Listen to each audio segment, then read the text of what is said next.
When I first visited Utah, I thought I was in a different country. My mom and I went to visit my uncle, aunt, and cousins in 2008 for a summer vacation. Everything about my uncle's farm was different than my suburban neighborhood outside of Philadelphia. The sound of horses neighing, dogs barking, and cows mooing woke me up on one hot, dry day. I should have known that I was about to have a strange day when I opened up the kitchen cabinet to get Cheerios and found my cousin's cat playing with a snake. Apparently, this was very common here.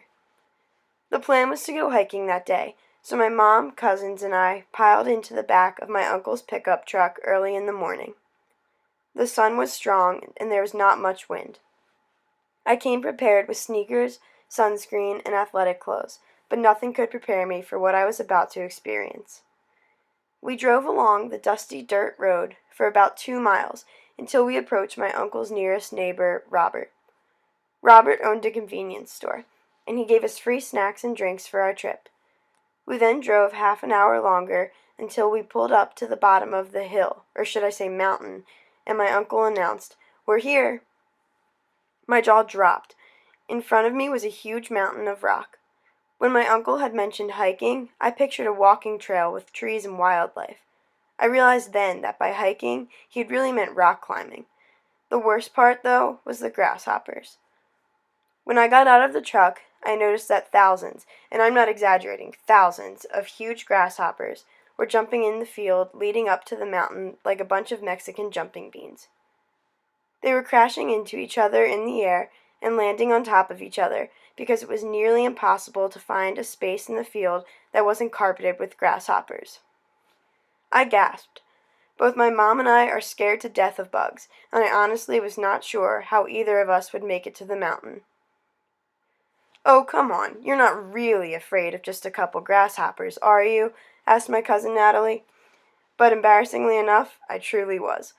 I was frozen where I stood, and my cousins all laughed at my fear. "Mom," I whispered, "what do we do?" "Just follow my lead," my mom said. She then proceeded to run at full speed through the field of grasshoppers. At first, I thought she was insane. As I continued to run right behind her, however, I realized that she was protecting me. All of the grasshoppers were jumping out of my mom's way as she passed them, and many of them collided with her in the process. When I reached the same spot that she had been in just a second later, no grasshoppers were in my path. They had cleared the area where my mom had been running. Not even one grasshopper touched me throughout the half-mile stretch of land. I hugged my mom harder than I have ever hugged her before when we reached the base of the mountain. Her face was completely white, and I realized how traumatic that must have been for her.